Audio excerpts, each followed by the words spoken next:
पुणे महानगरपालिकेच्या आगामी निवडणुकीची रणधुमाळी आता रंगात आली आहे। प्रभाग क्रमांक 24 मधून हिंदुत्ववादी रणरागिणी म्हणून ओळखल्या जाणाऱ्या उज्ज्वला गौंड यांनी अपक्ष उमेदवार म्हणून निवडणूक लढवण्याची घोषणा केली आहे। हिंदुत्ववादी विचारधारा, सामाजिक बांधिलकी आणि जनसेवेला केंद्रस्थानी ठेवून आपण निवडणूक लढवत असल्याचे उज्ज्वला गौंड यांनी स्पष्ट केले आहे। महिलांची सुरक्षा, हिंदू समाजाचे प्रश्न तसेच पाणी, रस्ते, स्वच्छता आणि सांस्कृतिक वारशाच्या जतनावर ठामपणे काम करणार असल्याचे त्यांनी सांगितले। गेल्या अनेक वर्षांपासून सामाजिक, धार्मिक आणि सांस्कृतिक क्षेत्रात सक्रिय असलेल्या उज्ज्वला गौंड यांची ओळख एक निर्भीड आणि संघर्षशील कार्यकर्ती म्हणून आहे। पक्षीय दबावाशिवाय थेट जनतेसाठी काम करण्यासाठी आपण अपक्ष म्हणून मैदानात उतरलो असल्याचे त्यांनी स्पष्ट केले। प्रभाग क्रमांक 24 मध्ये विविध पक्षांचे उमेदवार असले तरी उज्ज्वला गौंड यांच्या उमेदवारीमुळे लढतीला वेगळे वळण मिळाले असून निवडणूक अधिक चुरशीची होण्याची शक्यता व्यक्त केली जाते।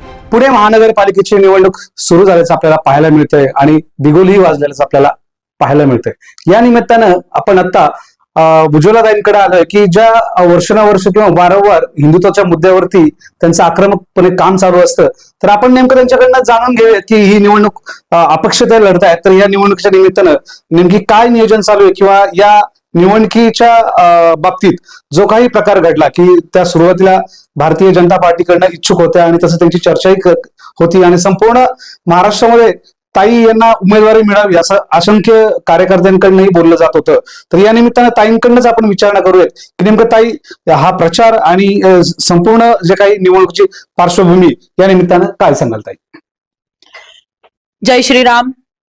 मी जरी भारतीय जनता पार्टीचा एक इच्छुक चेहरा होते आणि अखंड महाराष्ट्रातून माझ्या पाठीशी अनेक जनता, हिंदुत्वनिष्ठ, हिंदुत्व प्रेमी, अनेक हिंदुत्ववादी संघटना माझ्या पाठीशी होत्या आणि आहेत की ताई तुम्हाला उमेदवारी मिळालाच पाहिजे होती किंवा तुमचा विचार झालाच पाहिजे होता, कारण आज अनेक संकट, अनेक घात झेलत तुम्ही जे धर्माचं काम करताय किंवा धर्मनिष्ठ म्हणून तुम्ही जी कट्टरता तुमची आज समाजामध्ये आम्ही ओळखतो, ज्या कट्टरतेतून आम्ही तुम्हाला पाहतो, ती कट्टरता पाहता अख्ख्या महाराष्ट्रात अशी कुठलीही महिला नाहीये। बघा ना तुम्ही, आज ज्यांना ज्यांना उमेदवारी मिळालेली आहेत, काही चेहरे तर ओळखीचेच नाहीयेत। म्हणजे ही जनतेची सगळी हे आहे बरं का, जनता सांगतेय की काही चेहरे ओळखीचेच नाहीयेत। ज्यांना दिलेले आहेत त्यात सगळे गुंड, ज्यांच्यावर अनेक केसेस आहेत, खंडण्या, बलात्कार, अनेक प्रकारच्या केसेस असलेले गुंड यामध्ये आपल्याला उमेदवारी घेताना बघायला मिळत आहेत। आणि आमच्यावर देखील ज्या केसेस आहेत, म्हणजे आम्हाला अभिमान आहे की आमचा जर तुम्ही पूर्ण अजेंडा काढला किंवा आमची सगळी चौकशी केली तर आमच्यावर असणाऱ्या ज्या केसेस आहेत त्या धर्मासाठी लढा देताना झालेल्या केसेस आहेत आणि धर्मासाठी आमच्यावर झालेल्या केसेस हे आम्ही बक्षीस म्हणून बघतो त्याच्याकडे।